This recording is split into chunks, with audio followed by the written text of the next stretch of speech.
Hello guys, good evening.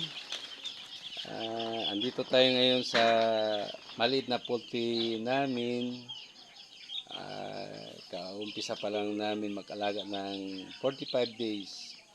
Na dati sinasabi nila na 45 days. Ngayon daw 30 days na lang. Kasi baga high-tech na yung mga pagkain ngayon. Pati yung mga vitamins. Madali lang lumaki kaagad yung mga 45 days natin. Dati 45 days, ngayon 30 days na lang. Maka-harvest na. Itong kwan namin guys, itong sisyo namin, 1 day old pa lang to. Kanina lang to dumating. Kaya kung nakikita nyo na may ilaw to, na kailangan talaga itong lagyan ng ilaw. Kumbaga, hinahanap nila yung kwan, yung init. Doon sila pumupunta sa ilaw. Kumbaga hindi pa sila sanay sa lamig. Pero after 2 weeks na to, sanay na sila sa lamig. Kumbaga matigas na yung katawan nila. Kailangan tanggalin na itong ilaw. Pati kung nakikita nyo itong latag guys, ito yung tinatawag na heater. Baga may apoy yan sa loob, nilagyan namin ng uling.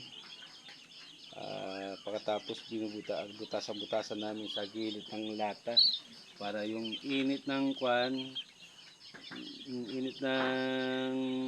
heater hindi siya sa taas na pumupunta, sa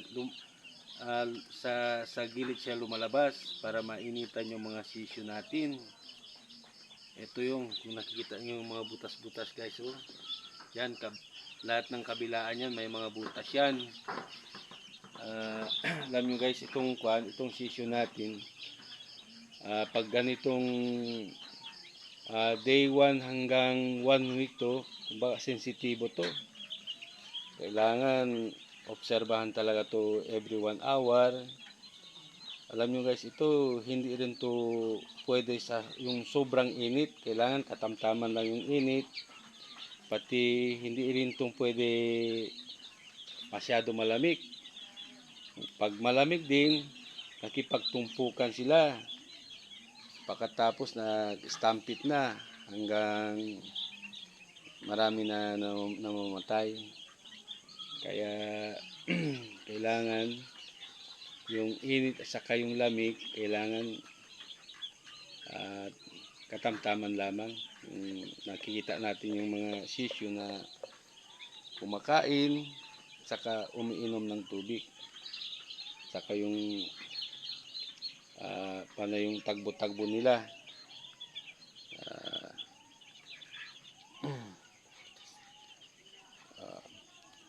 Yung doon naman sa kwan guys, ipakita ko rin yung sa kabila na part 2 yun.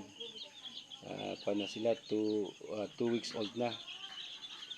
Kung makikita nyo sa part 2, wala na silang ilaw.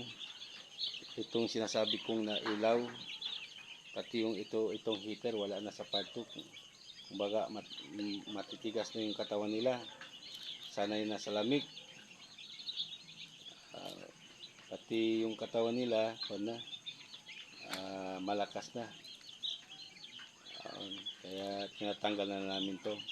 Ito lang talaga, 1 up to 2 weeks kailangan may ilaw at saka heater. Yan. Kaya dapat kung nakikita nyo itong sisyo, diyan sila nagtumpukan sa may ilaw kasi hinahanap nila yung yung init ng katawan nila.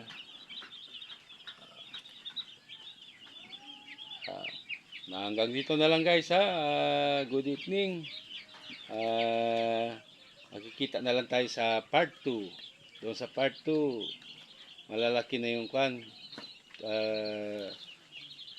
weeks old na. Ibang naman yun, ibang manok naman yun doon. Okay guys, good evening.